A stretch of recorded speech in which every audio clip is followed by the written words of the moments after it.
Vamos lá então, pessoal? Boa tarde. Hoje a gente vai estar falando sobre as infecções sexualmente transmissíveis, tá legal? Das principais delas. Lembrando que eu divido parte desse conteúdo com a professora Luciane. Então, por exemplo, sífilis, a Luciane que fala, né? As vaginoses também, a Luciane que fala. Tá legal? Então, baseado, né, no último manual que nós temos em relação à infecção sexualmente transmissível, o que a gente precisa ficar atento, né, para as provas que vocês vão enfrentar mais adiante, né? Lembrar sempre, saúde sexual hoje é considerado como uma estratégia de promoção à saúde, né, desenvolvimento humano, que vão integrar alguns aspectos da vida do cidadão. Aspectos, na verdade, somáticos, intelectuais, propriamente culturais, né, do ser sexual, do ser social sexual. Nós somos seres humanos, né, e temos essa demanda sexual e que para que esta seja, né, realizada da forma segura, nós, profissionais de saúde, devemos realizar ações de promoção, principalmente de educação em saúde. Não apenas de distribuição de preservativos. Lembrando que a ação de distribuir preservativos ela é eficiente, mas ela utilizada de forma isolada, ela não consegue atingir o objetivo, que é livrar o indivíduo do risco de, numa relação sexual, contrair uma IST. Por quê? Porque no momento que a gente só distribui o preservativo, nós acabamos não convencendo ou mesmo orientando esse indivíduo ao uso. Então, o problema não é propriamente em ter ou não ter o preservativo. A questão é tentar fazer com que esse indivíduo consiga avaliar o risco que, numa relação desprotegida, ele vai poder estar contraindo uma dessas patologias. Que, claro, poderá modificar, inclusive, por toda a vida dele, o ritmo de vida, né? Quando a gente tem o aparecimento de doenças crônicas, como, por exemplo, o próprio HIV, vai ficar mais claro, e isso acaba comprometendo, essa patologia acaba comprometendo esse indivíduo por toda a vida. Então, considerando essa percepção e esse preceito, faz-se necessária uma abordagem do cuidado sexual, né? Nós, profissionais de saúde, dentro principalmente da atenção básica, realizamos ações de promoção à saúde que têm relacionado, né, a questão da promoção da vida saudável sexual, fazendo com que esse indivíduo faça opções saudáveis para a relação sexual. Assim, torna-se fundamental a ampliação da perspectiva para avaliação e gestão do risco, além das possibilidades que compõem a prevenção combinada. Primeiro, a gente tem que entender, né, que a avaliação do risco de contrair uma IST ela é individual e ela muda durante a vida. Então, por exemplo, a percepção que vocês tinham, por exemplo, de contrair uma IST antes de ganharem todo o conhecimento que vocês tiveram na universidade era uma. Pós todo esse conhecimento, torna-se outra. Mesmo que vocês não tivessem, né, frequentado a universidade, não fossem profissionais de saúde. Na adolescência, a percepção do risco de contrair uma IST é uma. Ao passar dos anos, com o amadurecimento e desenvolvimento e as experiências que esse indivíduo passa, a percepção dele muda. Por isso, inclusive, né, uma das questões que levam a população a adquirir uma IST está relacionada ao quê? Às relações sexuais, né, com menor idade. Né? Por quê? Porque esses indivíduos eles têm uma percepção, né, diferente em relação ao risco de contrair o HIV ou outra IST. O adolescente ele é muito o quê, gente? Muito intensivo, né? Às vezes muito emocional, muito não pensa propriamente nas consequências, não é isso? E isso se reflete em todas as questões da vida dele. Né? E também, claro, vai se refletir na condição ou na avaliação dele de contrair uma IST. Ele acha que isso é muito distante, propriamente, né, da vida dele. É isso que ele coloca, né? E o conceito de prevenção combinada e sexo seguro. Lembrar, né, que hoje não é apenas, como eu falei anteriormente, a distribuição de preservativos, mas a gente pode utilizar uma combinação de ações que vão tornar o sexo mais seguro. Só que isso a gente precisa o quê? Orientar, promover a nossa população. Até porque se a gente perguntar hoje, né, o que é o sexo seguro, grande parte vai responder que é o quê? É o sexo com preservativo. Mas existe alguma forma de, além do uso do preservativo, de tornar esse sexo mais seguro? Sim. Por exemplo, vacinação, né? A utilização, por exemplo, dos exames de rastreamento, saber propriamente, né, a sorologia do parceiro sexual. E isso torna o sexo ainda mais seguro. Ok? Então a gente faz hoje o que a gente chama de prevenção combinada, que são diversas ações que vão culminar no menor risco desse indivíduo contrair uma IST. Então, o que é esse termo prevenção combinada? Olha lá, ó. Remete à conjugação de diferentes ações na prevenção das ISTs, ao HIV e às hepatites virais e seus fatores associados. Lembrando que a gente não fala mais doença sexualmente transmitida, agora transmissível, a gente fala de infecção sexualmente transmissível. Né? Na minha época, lá de estudante, a gente falava DSTs, agora é ISTs. De vez em quando eu vou soltar uma DST, tá legal? Mas é um engano meu, né? É a força do hábito. E assim, sua definição está relacionada com a combinação de 3 intervenções. A questão relacionada propriamente à saúde, à ação biomédica, né? Propriamente a comportamental e a estrutural. Normalmente, os alunos eles têm mais dificuldade de entender o que seriam as ações estruturais. As ações estruturais são ações que estão relacionadas a marcos legais. Por exemplo, programas de saúde que falam, né, e que regem, né, que ditam, por exemplo, a distribuição de preservativos, a utilização de profilaxia pós-exposição, profilaxia pré-exposição. Então, essas ações que são observadas em políticas, em programas, em portarias, elas são, na verdade, considerados marcos legais. E são esses que estão relacionados à esfera estrutural. Tá legal? A ação biomédica tem relação propriamente com a solicitação de exames, a utilização da imunização, ok? É a utilização do tratamento para diminuição de carga viral, por exemplo, do paciente HIV. Isso tudo tem relação com as ações biomédicas. E as ações comportamentais estão relacionadas ao quê? A orientação, a promoção à saúde, a educação em saúde, por exemplo, realizada nas escolas, que vão ditar ou vão tentar, pelo menos, modificar os comportamentos de risco que essas pessoas apresentam. Ok? Assim, sua definição está relacionada à combinação dessas 3 intervenções, a prevenção combinada, né? Biomédica, comportamental e estrutural, aplicadas no âmbito individual e coletivo. Então, nas nossas ações, né, nas unidades de saúde, nós vamos estar sempre trabalhando, né, propriamente seguindo os protocolos, né, que estão lá, a PrEP, né, a profilaxia pós-exposição, a PEP, mais o quê? Dando orientação para a nossa população, a educação em saúde e, caso necessário, a vacinação para HPV, a vacinação da hepatite B, não é isso? A utilização de tratamento para esses pacientes para controle, por exemplo, de carga viral, entre outras.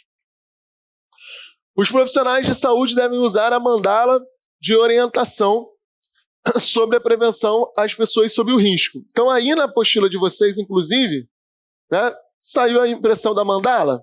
Saiu, não é isso? Então a gente tem lá, ó, as ações.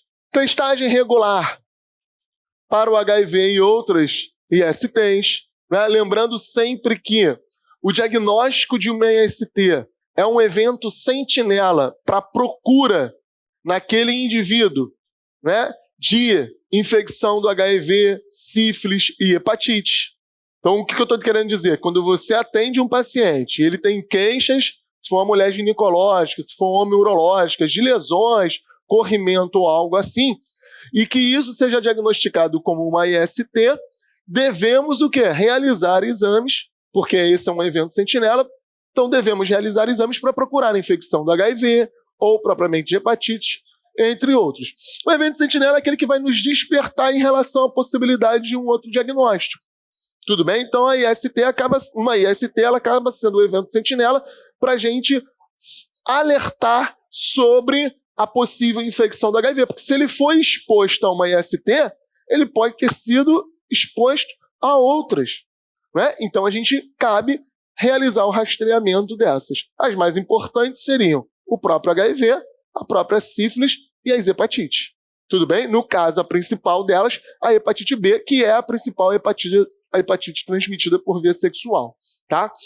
A profilaxia pós-exposição, que é a profilaxia que a gente faz quando o indivíduo, por exemplo, sofre uma violência sexual, tá? Um exemplo, ou mesmo tem uma relação desprotegida, né, e procura a unidade de saúde, você pode realizar a utilização de medicamentos antirretrovirais, fazendo com que esse indivíduo esteja coberto ou protegido como uma possível transmissão do HIV. A profilaxia pré-exposição, que é a profilaxia recomendada para alguns grupos populacionais que apresentam eventualmente risco de contaminação. Então, por exemplo, pessoas profissionais do sexo, por exemplo, tá legal? Homossexuais masculinos, ok? Esses são indivíduos que apresentam comportamentos que estão relacionados à maior probabilidade de transmissão do vírus HIV, ok? E por isso nós podemos fazer o quê? Indicar a profilaxia pré-exposição, onde o indivíduo não contaminado se utiliza do medicamento antirretroviral e caso ele tenha uma relação sexual que providencia essa transmissão, ele já esteja o quê? Protegido. Tudo bem? É claro que simplesmente ser homossexual indica a profilaxia? Não. Mas a gente precisa coletar uma história desses indivíduos e lembrar que, por exemplo, no caso do homossexual masculino, pelo ato sexual que é praticado com a penetração anal, há maior probabilidade de transmissão do vírus HIV. Tudo bem? Então a gente indica a profilaxia pré-exposição, colhendo a história desses indivíduos e observando de cara, né, observando já que ele já tem uma situação do caso do homossexual masculino. Prevenir a transmissão vertical, lembrando que a gente realiza, né, propriamente a medicação antirretroviral para as gestantes, né, preferencialmente antes da 14ª semana de gestação, ela utiliza o antirretroviral durante o parto, pós-parto, né, essa mulher HIV, ela não amamenta o bebê e o bebê também utiliza o antirretroviral pelo prazo de 28 dias. Isso reduz as chances da criança ter HIV em menos de 1%. Tá? A gente tem a imunização para a hepatite B e para o HPV, né? A redução, as ações de redução de danos, né? Que, por exemplo, essas a gente ainda engatinha muito, porque existem políticas de redução de danos que são ditas como controversas ou mesmo muito criticadas pela própria população. Então, por exemplo, redução de danos, distribuir seringas e agulhas descartáveis para os usuários de drogas, né, injetáveis. Isso ainda gera, né, uma polêmica muito grande em relação à sociedade, né, mas existem políticas voltadas para isso. Diagnosticar e tratar as pessoas com IST, e aí principalmente também com HIV. Por quê? Porque pessoas tratadas, né, que apresentam HIV, elas têm a diminuição da carga viral e essa diminuição pode torná-la, por exemplo, indetectável. E o indivíduo hoje, né, com 6 meses de carga viral indetectável, ele é potencialmente considerado não transmissor do HIV. Ok? A carga viral dele é tão baixa que ele acaba não colocando, por exemplo, a pessoa que ele tem relação sexual, caso tenha desprotegida, né, sob o risco de contrair uma infecção. Tá? Usar preservativo masculino e feminino, gel lubrificante, tratar todas as pessoas com HIV e AIDS, né, e testagem regular, como eu já falei anteriormente. Então seriam as ações aí da mandala, né, lembrando dessa necessidade da utilização de ações dentro da esfera, né, comportamental, biomédica e, claro, estrutural. E aí o que é o sexo seguro? Né? Eu falei para vocês isso, que o sexo seguro, claro, ele está relacionado ao uso do preservativo, mas ele pode se tornar ainda mais seguro, por exemplo, quando a gente faz a imunização, né? Quando a gente conhece o status sorológico do parceiro sexual, né? Quando a gente trata todas as pessoas que convivem com HIV, né? Que diminui propriamente a carga viral, quando a gente realiza o exame de inspeção e o exame preventivo de câncer de colo do útero, né? Quando a gente realiza as ações de profilaxia, tanto pré-exposição como pós-exposição, né? Quando a gente conhece, né? E tem acesso à anticoncepção. Então, essas ações, elas são ações que tornam o sexo mais seguro em relação ao combate propriamente à contaminação pelas ISTs. A oferta de preservativos. O que a gente precisa lembrar sobre isso? O que cai na prova sobre isso? Lembrar que é uma ação necessária, mas somente esta não consegue atingir o objetivo. A gente precisa, além de ofertar preservativo, realizar ações de educação e saúde, ok? E outras ações, até porque algumas ISTs não podem ser protegidas através propriamente do preservativo, né? Se a gente pensar, o HPV, existem pessoas que têm, homens que têm lesões por HPV, por exemplo, na região escrotal. E o preservativo ele não cobre a região escrotal, né, da bolsa escrotal. Então a gente precisa de utilizar medidas, né, de prevenção, entre elas a educação e saúde, tão importante, e lembrando sempre que o preservativo não é a única ação e não é eficiente utilizada como única ação, tá? O rastreamento de IST, gente. O que é o rastreamento? É a realização de testes, né, sorológicos, por exemplo, em pessoas o quê? Assintomáticas, ok? Onde a gente visa realizar o diagnóstico precoce e, claro, o tratamento precoce, caso os resultados apresentem-se positivos. Diferentemente de outros rastreamentos, como a mamografia para câncer de mama, o rastreamento de IST não identifica apenas uma pessoa, mas identifica uma cadeia de transmissão. A gente precisa lembrar disso.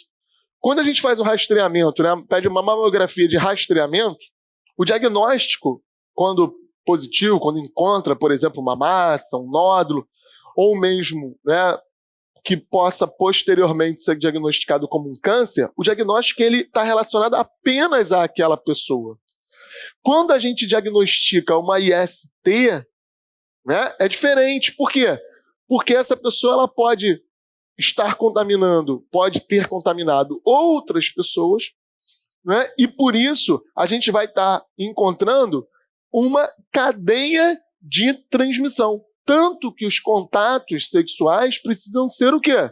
Convocados, para que possam realizar exames e possivelmente serem diagnosticados.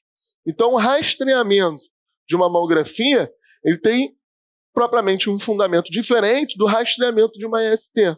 O rastreamento de uma mamografia visa o diagnóstico de uma pessoa. O rastreamento de uma IST procura o diagnóstico de uma pessoa, mas ele acaba encontrando, quando positivo, o quê? Uma cadeia propriamente de transmissão. Ok? Os dois principais fatores de risco para a IST, né? Isso cai bastante em prova. Olha lá, são as práticas sexuais sem os preservativos, sem a utilização do preservativo, e, claro, a idade, né, também é um fator que interfere, um dos principais. Então, são os dois fatores principais. Eu falei para vocês, né, que o risco, a percepção do risco de contrair uma IST, ela evolui de um indivíduo mais jovem para um indivíduo adulto, ok? O indivíduo mais jovem ele não tem essa percepção, né? Quando o mais velho, normalmente, ele tem essa percepção mais apurada desse risco, né? Então, quanto mais jovem esse indivíduo inicia a sua vida sexual, ele está mais propenso a contrair uma IST. E o melhor método, né, para se evitar propriamente uma gravidez indesejada ou mesmo uma IST é o quê? É a utilização de um método que é escolhido pelo usuário com o auxílio do profissional de saúde. Por quê? Porque você pode achar ótimo o preservativo, só que se o paciente não achar ou não for convencido de, ok? Ele não vai utilizar. Então, o preservativo dentro da gaveta, ele não serve para nada. Não é isso? Então, a gente precisa entender que o melhor preservativo é aquele que o usuário escolhe com o auxílio do profissional de saúde, porque é o que é mais acaba sendo mais utilizado pelo usuário a partir do momento da aceitação daquele método, tá?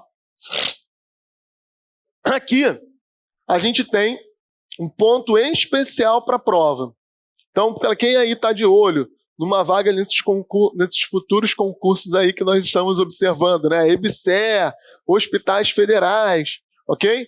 Essa questão aqui, ela cai muito em prova, tá legal? Então, a gente precisa entender lá, principalmente o quê? A rotina de exames que devem ser realizados na população em geral, mas principalmente em determinados grupos, porque esses grupos acabam sendo mais cobrados.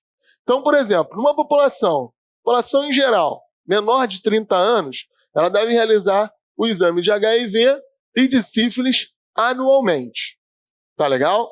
Então, esse grupo populacional, população adulto jovem, anualmente. Gestantes, esse cai bastante em prova também, mas está muito relacionado à saúde da mulher. A Luciana até lembra isso para vocês, né? A gente faz o exame no primeiro trimestre, né? Mais idealmente na primeira consulta, né? E também no terceiro trimestre, que a gente conta a partir da 28ª semana de gestação, né? Então, são 2 vezes que essa mulher vai fazer o exame, né? Propriamente durante o seu pré-natal.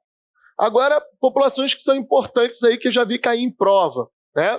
A gente tem aqui os homossexuais masculinos e os gays, os trabalhadores do sexo, travestis e transexuais e pessoas que usam álcool e outras drogas. Tá legal? Essas pessoas devem fazer o exame de HIV e de sífilis no período semestral, seja de 6 em 6 meses. Pessoas com diagnósticos de IST. Então, a banca coloca lá para você um caso clínico e você está diagnosticando uma IST, ok? Em que momento você deve pedir o exame de HIV e de sífilis? No momento do diagnóstico e de 4 a 6 semanas após o diagnóstico da IST. Por que isso? Porque essa pessoa pode estar numa janela imunológica. Tudo bem? Então, por isso que a gente faz de 4 a 6 semanas depois. Pessoas com diagnóstico de hepatite. No momento do diagnóstico, no caso do HIV, e na sífilis não tem importância. Pessoas com diagnóstico de tuberculose, essa cai muito. Lembrar, eu falei na aula passada isso. Toda vez que a gente faz o diagnóstico de tuberculose, a gente tem que testar para HIV. Tá? Pessoas com HIV, sífilis semestralmente. Pessoas com prática sexual anal receptiva, sem uso de preservativos, também semestralmente. E pessoas com privação da liberdade, né, elas devem fazer o teste de HIV anualmente e o teste de sífilis semestralmente. Então, daqui, né, quem vocês devem ficar muito ligados? Nesse aqui, ó, que é a questão da banca colocar um caso clínico. Pessoas que foram diagnosticadas com IST. Esse é bem importante, tá?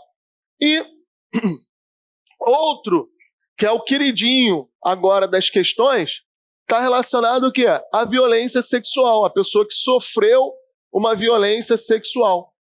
Tá legal? A banca também pode colocar, lembrando que a violência sexual é de notificação compulsória, né? Então ela faz no atendimento inicial, tá? O HIV, 4 a 6 semanas após exposição e 3 meses após exposição ela faz o exame de HIV. Então ela vai fazer, quando ela sofre violência sexual, 3 vezes o exame HIV. No momento do atendimento, 4 a 6 semanas depois e ainda 3 meses depois. Ok? E o da sífilis no momento inicial e de 4 a 6 semanas. Pessoas que usam, em uso de PrEP, que é a profilaxia, né, pré-exposição, que é a profilaxia que o indivíduo não tem a infecção e ele usa caso ele tenha algum evento. Então, todo momento que ele vai ao serviço de saúde, ele vai ser testado por HIV. E sífilis trimestralmente. E há pessoas com profilaxia pós-exposição, que é, na verdade, dentro da pessoa, por exemplo, que sofreu violência sexual. Tá legal? Vai ser o mesmo, porque a pessoa que sofreu violência sexual, ela vai usar a PIP. Então, você vai fazer no atendimento, 4 a 6 semanas depois, e 3 meses também após a exposição. Então, você vai fazer a mesma situação porque quem sofreu violência sexual também vai utilizar a profilaxia pós-exposição. Tá? Então, esses 3 aqui, ó, são bem importantes, tá legal? Para essas provas que vocês vão enfrentar aí possivelmente no ano de 2025, ok? Já tem que começar a estudar, hein, gente? Vai ter muita gente para essas provas aí, já tá todo mundo assim, né? Um alvoroço e tal. É bom que vocês estão numa turma, né, já há algum tempo, uma turma mais intensiva, e aí vocês vão ter todos esses conteúdos. A abordagem aos parceiros sexuais. Né? A gente precisa lembrar que, como eu falei anteriormente, diagnostiquei uma pessoa com HIV, preciso convocar os parceiros. Normalmente, ou preferencialmente, os parceiros vão ser chamados pelo caso índice. O que é o caso índice? É o primeiro caso que você diagnosticou. Agora, pode ser que o caso índice não queira convocar os parceiros. Ou porque terminou a relação, ou foi uma relação só, né? E aí não quer convocar os parceiros. Né? Tem pessoa que fala, não sabe quem é. Tá bom, vários pontos. Tá legal? O que você vai tentar fazer? Né? Você vai tentar identificar esse parceiro e convocar esse parceiro.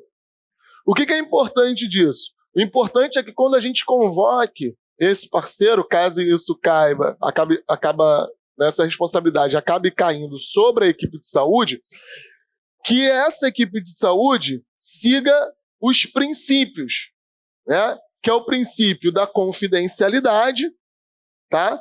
Porque a gente não pode informar a ninguém sobre essa situação, né? Só quem está relacionado com o caso, né? Isso é importante.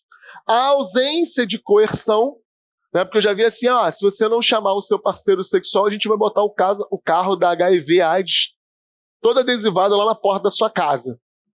Isso é coerção, gente. Ou tipo, se você não chamar o seu parceiro, você não vai fazer o tratamento aqui. Isso é coerção. Tá? Então a gente tem que seguir esse princípio da ausência da coerção. E a outra é a proteção contra a discriminação. Né? Então a equipe de saúde ela precisa estar voltada, né, propriamente para evitar, principalmente no caso da estratégia de saúde da família, porque muitas vezes o profissional de saúde, por exemplo, o agente comunitário, né, ele deve morar propriamente na mesma comunidade. Então o sigilo, né, a proteção contra a discriminação, ela tem que ser considerada. Tá? Então sempre lembrar desses 3 princípios. Tá? A confidencialidade, a ausência de coerção e a proteção contra a discriminação. Ok?